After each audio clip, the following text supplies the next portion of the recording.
In the endless darkness of space, where stars twinkled like distant lanterns, a faint signal broke the silence. It was weak, almost drowned out by the cosmic noise, but it carried an urgency that couldn't be ignored. On board the USS Vanguard, a sleek spaceship patrolling the outer edges of human territory, Captain Ryan Carter stood on the bridge, staring at the blinking lights on his console. The crew had been on a routine mission to map uncharted regions when the transmission came through. The message was fragmented, distorted by distance and interference, but its meaning was clear enough to send chills down their spines. Help, under attack, colony, overrun, were the only words they could make out. Whoever sent it was in desperate need of rescue. Lieutenant Emily Dawson, seated at the communications station, adjusted her headset, trying to clean up the audio. Her fingers danced over the controls as she replayed the recording again and again, hoping to extract more details. "Anything useful?" asked Daniel Hayes, the ship's chief engineer, leaning over her shoulder. His voice was calm, but there was a flicker of concern in his eyes. He had seen enough distress calls during his years in space to know they rarely ended well. Emily shook her head. "Not yet. It's coming from somewhere near Theta 7, but the coordinates are scrambled. Whoever sent this was in a hurry or didn't have much time left." Captain Carter turned away from the viewport, his face set in a determined expression. "Theta 7, that's deep in unexplored space. What do we know about that region?" Jason Cole, the tactical officer, stepped forward. "Not much, sir. Just rumors, really. Some say it's a graveyard for old ships. Others claim it's crawling with hostile life forms. Either way, it's not exactly a vacation spot." Carter nodded slowly, absorbing the information. He knew the risks of heading into unknown territory. The Vanguard was well equipped, but even the best technology couldn't guarantee safety against unforeseen threats. Still, the thought of ignoring the call gnawed at him. Humanity had always prided itself on helping those in need, no matter how far away they were. "We can't just turn our backs," he said finally, addressing the room. "If there are survivors out there, it's our duty to find them." Daniel frowned, crossing his arms. "With respect, Captain, we're talking about going into the unknown here. We don't know what or who we're dealing with. For all we know, this could be a trap." "That's a risk we'll have to take," Carter replied firmly. "But I won't let fear dictate our actions. Prepare the ship for a course change. Let's see what's waiting for us out there." As orders were relayed across the vessel, the crew sprang into action. In engineering, Daniel double-checked the engines, ensuring they were ready for whatever lay ahead. Up on the bridge, Jason reviewed the weapons systems, running simulations to prepare for potential combat scenarios. Meanwhile, Emily continued working on the mysterious signal, piecing together fragments of the message. Hours passed as the Vanguard sped toward the source of the transmission. The closer they got, the clearer the signal became. Finally, Emily managed to isolate a few key phrases. "Alien attackers. Relentless. Please help." She played the cleaned-up recording for the captain, who listened intently. "This doesn't sound like pirates or scavengers," Carter muttered. "Something bigger is going on here." When they reached the designated coordinates, the scene before them confirmed their worst fears. Through the viewport, they saw the remnants of a once thriving colony. Buildings lay in ruins, fires smoldering amidst the wreckage. Strange black ships loomed overhead, their jagged shapes casting long shadows across the devastated landscape. The air was thick with tension as the crew took in the sight. "What are those things?" whispered Emily, her voice barely audible. "I don't know," Carter admitted, his jaw tightening. "But we're about to find out." He gave the order to scan the area for survivors. If anyone was still alive down there, they needed to act fast. As the sensors swept the surface, the crew braced themselves for whatever horrors awaited them. Little did they know, this was only the beginning of A journey that would test their courage, their unity, and their humanity. The USS Vanguard hovered silently above the ruined colony, its sensors scanning every inch of the desolate landscape below. The crew worked quickly, their movements precise but tinged with unease. Captain Ryan Carter stood on the bridge, his eyes fixed on the viewport as he studied the jagged black ships looming in orbit. They looked alien to sharp, too unnatural, like something out of a nightmare. Whatever had attacked this colony was unlike anything humanity had encountered before. Lieutenant Emily Dawson sat at her station, her fingers flying over the controls as she tried to pinpoint any signs of life. "Sir," she said after a moment, her voice steady despite the tension in the room, "I'm picking up faint energy readings from the surface. It's possible there are survivors, but they're scattered. Most of the signals are weak." Carter nodded. "Good work, Lieutenant. Prepare an away team. We need to get down there and see what we're dealing with."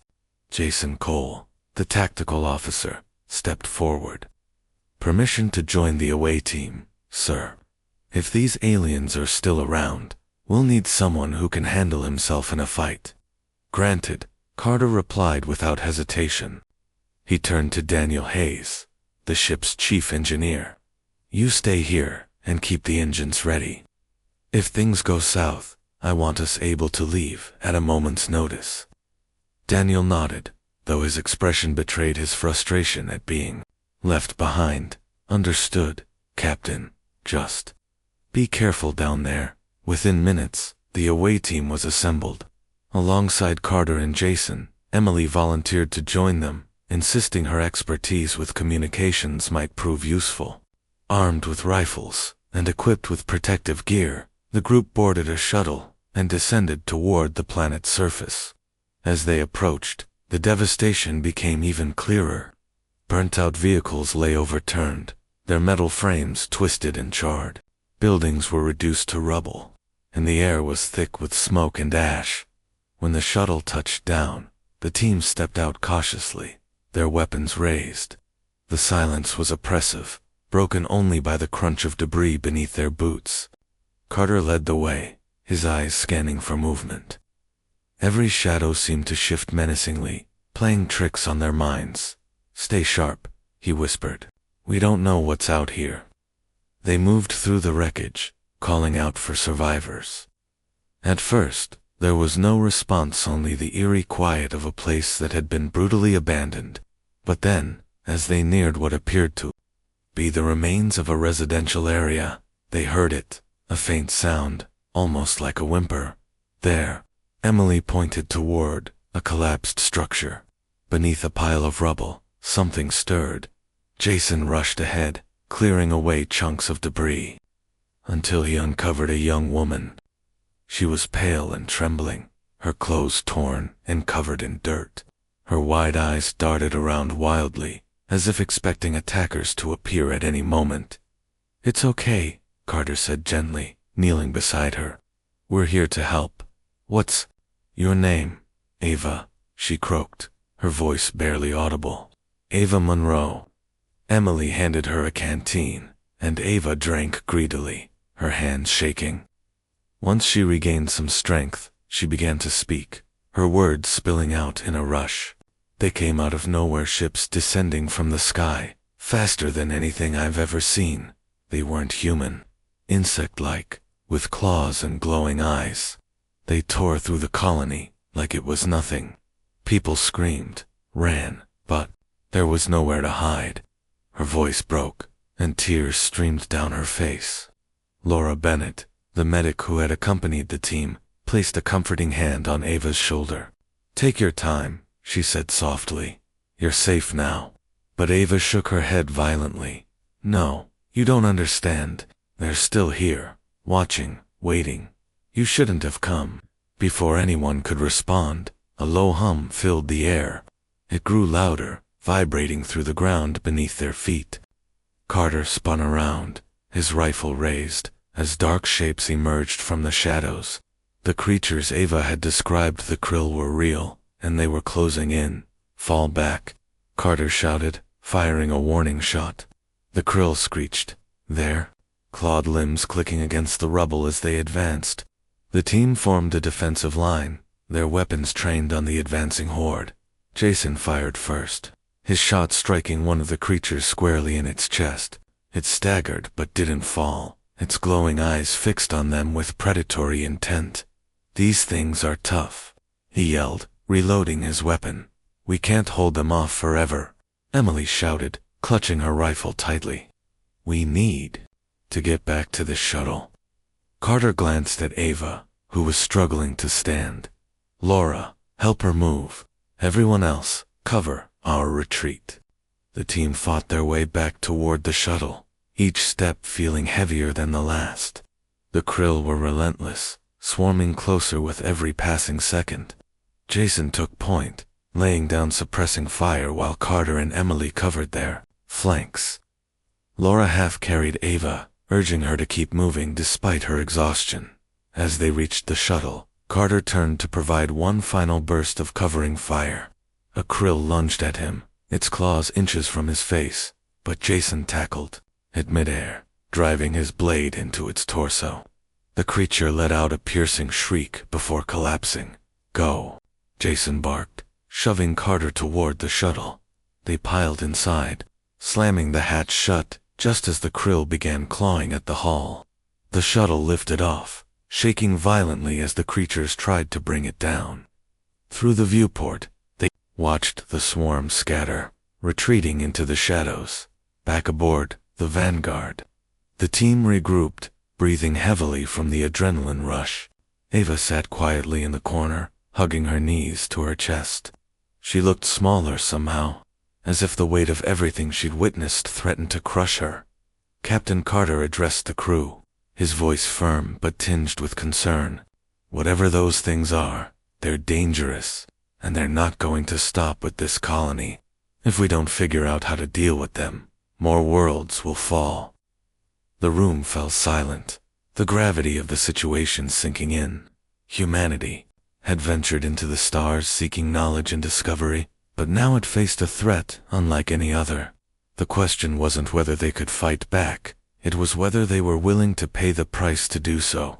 Aboard the USS Vanguard, the mood was tense as the crew processed what they had just witnessed. Ava Monroe, the sole survivor from the colony, sat in the medical bay, wrapped in a blanket and staring blankly at the floor. Her hands trembled, slightly, clutching the edges of the fabric like it was the only thing keeping her grounded.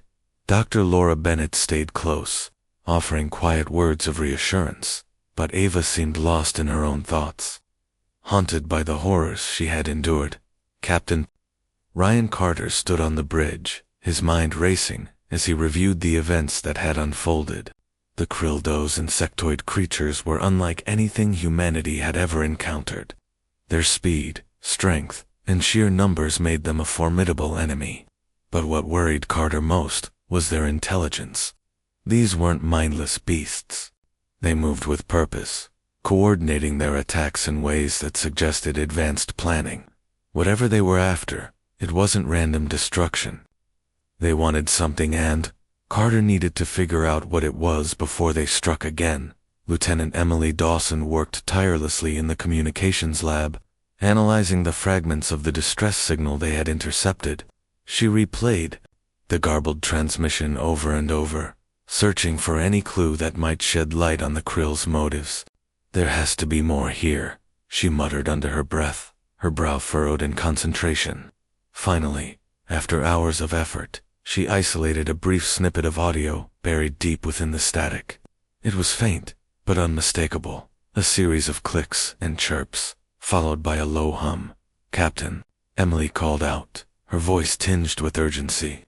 Carter hurried to her station, leaning over her shoulder as she played the recording. "This is different from the rest of the message. I think it's some kind of alien communication." Carter frowned. "You mean, this isn't just a distress call? Someone or something was trying to talk to us." "It's possible," Emily replied. "But if it is, we don't have the tools to decode it yet. We'll need time and, maybe, help make sense of it." While Emily continued her work, Daniel Hayes, the ship's chief engineer, focused on assessing the damage sustained during their escape from the planet's surface. The shuttle had taken several hits from the krill, and though it remained operational, repairs were necessary to ensure it wouldn't fail in future missions. As he worked, his mind wandered back to the battle below. He couldn't shake the image of those creatures swarming toward them. Their glowing eyes filled with an almost mechanical precision. "They're not natural," he said aloud, though no one else was around to hear him. Not completely, anyway. There's something engineered about them. His thoughts were interrupted by Jason Cole, the tactical officer, who entered the engineering bay with a grim expression. "How's it coming?" Jason asked, gesturing to the shuttle. "Slowly," Daniel admitted, wiping grease from his hands. "But that's not why you're here, is it?" Jason hesitated, then shook his head. "I've been thinking about those things, the krill. They didn't act like animals. They were too organized, too disciplined. And did you notice how they backed off when we got to the shuttle? Like they knew exactly where to push us." Daniel nodded slowly. "Yeah, I noticed. Whatever they are, they're playing a game. And we're just pawns." Back in the medical bay, Ava finally began opening up about the attack. Her voice was soft and shaky, but her words painted a vivid picture of terror and chaos. "They came at night," she explained, her gaze distant. "At first, we thought it was some kind of meteor shower, the sky lit up with streaks of green and purple. But then the ships descended, hundreds of them, blotting out the stars. They hit the outskirts of the colony first, cutting off our escape routes. By the time we realized what was happening, it was too late." Laura listened intently, jotting down notes as Ava spoke. "Did they take anyone? Were there survivors?" she asked carefully. Ava hesitated, her lip trembling. "Some of them dragged people away. Others killed them outright. I don't know why. Maybe they were looking for something specific. Or maybe—" She trailed off, unable to finish the thought. The information weighed heavily on the crew. If the krill were capturing humans, it meant they had a plan, and that plan likely involved more than just this single colony. Captain Carter gathered his senior staff in the briefing room to discuss their next move. The tension in the air was palpable as each member shared their findings and concerns. "We can't go back down there blindly," Jason argued. "We barely made it out last time. If we engage them again, we need a strategy and reinforcements," Daniel added. "This isn't a job for one ship. We should alert command and request backup." Carter rubbed his temples, considering their options.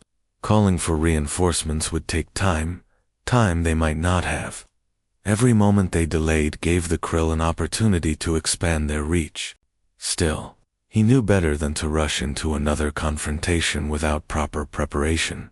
"We'll send a message to Earth Command," he decided. "But we can't wait for them to catch up. In the meantime, we focus on gathering intel. Emily, keep working on decoding that transmission. If we can understand their language, we might find a way to predict their movements. Daniel, get the shuttle repaired and ready for another mission. Jason, review our weapons systems. See if we can modify them to counter whatever armor those creatures have." The team dispersed, each heading to their respective stations to carry out their tasks. As the hours passed, the Vanguard buzzed with activity. Despite the fear lingering in the background, there was a sense of purpose among the crew. They were united by a shared goal: to protect humanity from this new threat. Late that evening, Carter found himself alone on the observation deck, staring out at the stars. The vastness of space had always filled him with awe, but now it felt ominous, a reminder of how small and vulnerable humanity truly was. Yet even as doubt crept into his mind, he reminded himself of the resilience that defined their species. Humans had faced countless challenges throughout history, and they had always found a way to persevere. As he turned to leave, he caught sight of Ava standing quietly near the viewport. She looked smaller than ever against the backdrop of infinite space. Yet there was a flicker of determination in her eyes. "You okay?" Carter asked, gently. Ava nodded, though her voice wavered. I want to help. I may not be a soldier or a scientist, but I know things about the colony, about them. If there's a chance to stop those monsters, I want to be part of it. Carter studied her for a moment, then placed a reassuring hand on her shoulder. You've already done more than most could ask. Rest for now. When the time comes, we'll need everyone pulling together, including you. With that, he left her to her thoughts, returning to the bridge to oversee the ongoing preparations. The road ahead would be fraught with danger, but one thing was certain: humanity wouldn't go down without a fight. The mood aboard the USS Vanguard shifted as the crew prepared for what lay ahead. Captain Ryan Carter stood on the bridge, his hands clasped behind his back, as he watched the faint glow of Theta-7's sun through the viewport. The silence was heavy, broken only by the soft hum of the ship's systems and the occasional murmur of voices from nearby stations. Everyone knew the stakes had changed. This wasn't just a rescue mission anymore. It was a fight for survival. Not just for humanity, but for every living being in the galaxy. Lieutenant Emily Dawson sat hunched over her console, her face illuminated by the glow of her screen. She had spent hours analyzing the alien transmission, piecing together fragments of sound that seemed almost musical in their rhythm. Though she hadn't fully decoded it yet, patterns were beginning to emerge. Sequences of clicks and tones that suggested some form of structured communication. It was frustrating work, especially since they lacked any reference points for the Krill language. But Emily refused to give up. They're communicating, she said aloud, partly to herself and partly to anyone who might be listening. It's not random noise. They're organized, maybe even hierarchical. Her words caught the attention of Dr. Laura Bennett, who was passing by on her way to the medical bay. You think they have leaders? Laura asked, stopping beside Emily's station. It's possible, Emily replied. If we can figure out how they talk to each other, maybe we can find a way to disrupt them or at least understand their next move. Laura nodded thoughtfully before continuing down the corridor. She had her own concerns to address. Ava Monroe, though physically unharmed, was still struggling emotionally. The young woman spent most of her time in the medical bay, or staring out at the stars from the observation deck. Laura could see the weight of trauma pressing down on her, but there was also something else, a spark of defiance, a refusal to let fear consume her entirely. It reminded Laura of why humans had survived so many challenges throughout history. They adapted, they endured, and they fought back. Meanwhile, Daniel Hayes worked tirelessly in engineering, overseeing repairs to the shuttle and reinforcing the ship's defenses. His team moved with precision, their movements mechanical yet purposeful. Despite his usual calm demeanor, Daniel couldn't shake the feeling that they were running out of time. Every second they spent preparing felt like an opportunity for the Krill to grow stronger, more widespread. We're ready for another drop if needed, Daniel reported to Captain Carter later that day. But I'm telling you, sir, this isn't going to end well unless we get reinforcements. These things are too big, too fast. Carter nodded, acknowledging the truth in Daniel's words. Yet he also knew waiting wasn't an option.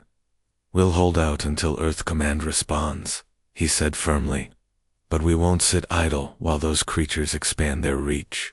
We need to strike first smartly and decisively. Jason Cole, the tactical officer, had been reviewing footage from their earlier encounter with the Krill. He studied their movements frame by frame, searching for weaknesses. What he found both troubled and intrigued him. They're tough, he admitted during a briefing session, but not invincible. Their exoskeletons are strong, but they've got joint weak points where their armor is thinner. If we target those areas, we might stand a chance. Carter leaned forward, his eyes narrowing. Good work, Jason. Make sure everyone knows how to exploit those weak spots. And keep refining our strategies. We'll need every advantage we can get. As the crew worked, Ava began to take small steps toward recovery. One evening, She approached Captain Carter on the observation deck, her expression resolute. "I want to help," she said simply. "I know I'm not trained for combat or anything, but I lived through their attack. I saw how they operate. Maybe I can spot something others would miss." Carter hesitated, weighing the risks. He didn't want to put Ava in harm's way again, but he couldn't deny the value of her first-hand experience. "All right," he said finally, "but you follow orders without question." "Understood." Ava nodded, gratitude flickering across her face. "Understood." With renewed determination, the crew pushed forward. Emily made a breakthrough in her analysis of the alien transmission. By isolating specific frequencies, she discovered a repeating pattern that seemed to correspond with the Krill ship's movements. "It's like coordinates," she explained to Carter. "They're sending instructions to their fleet, telling them where to go and when to strike." "This could be huge," Carter said, his voice tinged with cautious optimism. "If we can intercept these signals, maybe we can predict their attacks or even mislead them." Excitement rippled through the crew. For the first time since encountering the Krill, they felt a glimmer of hope. But Carter reminded them to stay focused. "This isn't over," he said during an all-hands meeting. "We've got a lead, but it's up to us to turn it into action. Humanity has faced threats before, and we've always risen to meet them. This time will be no different." His words resonated deeply. Even those who had doubted their chances began to feel a sense of purpose. They weren't just fighting for themselves. They were fighting for everyone back on Earth, 4 colonies scattered across the stars, and for the future of humanity itself. That night, as the Vanguard drifted silently through space, the crew gathered in the mess hall for a rare moment of camaraderie. Jokes were shared, stories told, and laughter echoed through the room. For a brief moment, the looming threat of the Krill faded into the background, replaced by the bonds of friendship and shared resolve. But outside the ship, the black void stretched endlessly, hiding untold dangers. The Krill were still out there, watching, waiting. And though the crew of the Vanguard had taken a step forward, they knew the hardest battles were yet to come. The USS Vanguard drifted silently through the cold expanse of space, its crew preparing for what they knew would be their most dangerous mission yet. Captain Ryan Carter stood on the bridge, his eyes fixed on the tactical display, showing the Krill fleet's position. Their jagged ships loomed like predators in the darkness, surrounding the remnants of the colony below. The aliens hadn't moved since the last encounter, but that didn't mean they were idle. Every second felt charged with tension, as if the Krill were waiting for humanity to make a mistake. Lieutenant Emily Dawson sat at her station, her fingers flying over the controls as she worked to refine the intercepted signals from the Krill. She had identified patterns in their communication, repetitive sequences of clicks and hums that seemed to correspond with coordinated movements among their ships. "If we're right about this," she said aloud, glancing at Carter, "they're planning another attack. Maybe not on us directly, but somewhere else." Carter nodded grimly. "Then we need to act before they do. Jason, how are our weapons holding up?" Jason Cole, the tactical officer, stepped forward. He had spent hours recalibrating the ships, cannons and testing new targeting algorithms based on the weak points he'd identified in the Krill's exoskeletons. "We're ready, sir," he replied, "but we'll only get one shot at this. If we miss or fail to disable enough of them, they'll swarm us." "Understood," Carter said. "Daniel, status on the engines." Daniel Hayes, the ship's chief engineer, wiped sweat from his brow as he joined the conversation. "The engines are running smoothly, but I won't lie, they've taken a beating. Another direct hit like the last one could cripple us. We need to keep moving, stay unpredictable." Carter turned back to the viewport, his jaw tightening. "Then, we'll strike hard and fast. Hit them where it hurts, and then pull back before they can regroup. Ava, you'll stay here with Dr. Bennett. Your insights have been invaluable, but I can't risk losing you again." Ava Monroe hesitated, her hands clenched into fists at her sides. She wanted to argue, to insist she could contribute more, but she saw the determination in Carter's eyes. Reluctantly, she nodded. "Just bring everyone back safely," she said softly. With the plan set, the crew sprang into action. The Vanguard powered up its weapon systems and began maneuvering toward the edge of the Krill fleet. Emily monitored the alien transmissions closely, looking for any sign of an impending counterattack. Her voice crackled over the comms as she relayed updates. "Their signals are intensifying. I think they know we're coming." "They'll find out soon enough," Jason muttered, his hands steady on the targeting controls. The ship shuddered slightly as it accelerated, closing the distance between itself and the nearest Krill vessel. When they reached optimal range, Carter gave the order, "Fire."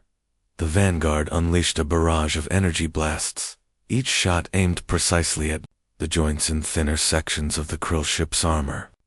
Explosions lit up the void as several enemy vessels erupted in fiery plumes. The Krill responded instantly, their ships breaking formation to surround the Vanguard. Energy beams lashed out, striking the human ship's shields with devastating force. On the bridge, alarms blared as the impact shook the deck. "Shields at 60%. Emily shouted, her voice strained. "They're hitting us harder than before." "Keep firing," Carter barked. "Don't let up." Jason worked furiously, adjusting the targeting systems to account for the Krill's erratic movements. The crew held their breath as another salvo tore through two more enemy ships, leaving gaping holes in their hulls. But the victory was the remaining Krill vessels regrouped, forming a tight circle around the Vanguard. Their glowing weapons charged ominously, preparing for a concentrated assault. "We can't take much more of this," Daniel called out from engineering. "The engines are overheating." Carter's mind raced. They couldn't retreat now, not without crippling the Krill fleet further.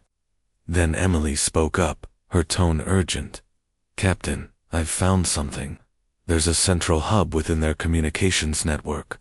It's controlling all their ships. If we can disable it, we might disrupt their coordination." "Do it," Carter ordered, without hesitation. "Jason, cover her while she works." Emily dove into the task, rerouting power to the ships, hacking modules, and launching a digital intrusion into the Krill network. The process was slow and painstaking, requiring every ounce of her focus. Meanwhile, Jason continued firing at the encroaching ships, his shots buying precious seconds for Emily to complete her work. The Krill pressed their advantage, unleashing a relentless barrage of energy beams. The Vanguard rocked violently under the assault, its shields dropping to 40%, then 30%. Sparks flew across the bridge as consoles overloaded, forcing crew members to scramble for cover. "Almost there," Emily yelled, her fingers dancing across the keyboard. "Just a few more seconds." Suddenly, the lights flickered, and the ship lurched violently. "Engines are failing," Daniel shouted. "We've got maybe 2 minutes before we lose propulsion entirely." Carter gripped the railing, his knuckles white. "Hold together, people. We're not done yet." Finally, Emily let out a triumphant cry. "Got it. I've disrupted their command signal." The effect was immediate. The Krill ships faltered, their movements becoming disjointed and chaotic. Some collided with each other, while others simply floated aimlessly. Seizing the opportunity, Jason fired a final volley, destroying several key vessels and scattering the rest. "Pull us back," Carter commanded. "Get us out of here before they recover." The Vanguard limped away from the battlefield, its battered frame groaning under the strain. As they retreated, the crew allowed themselves a moment of relief, but only a moment. The damage to the ship was severe, and they all knew the Krill wouldn't stay disorganized for long. Back on the bridge, Carter surveyed his team. They were bruised, exhausted, and shaken, but alive. "Good work, everyone," he said, his voice filled with quiet pride. "We struck a blow today, but this isn't over." They'll come after us again, and when they do, we'll be ready. As the vanguard disappeared into the depths of space, the faint glow of Titus VII's sun faded behind them. The battle had been won, but the war was far from finished. And somewhere in the shadows, the Krill waited, their glowing eyes watching and learning.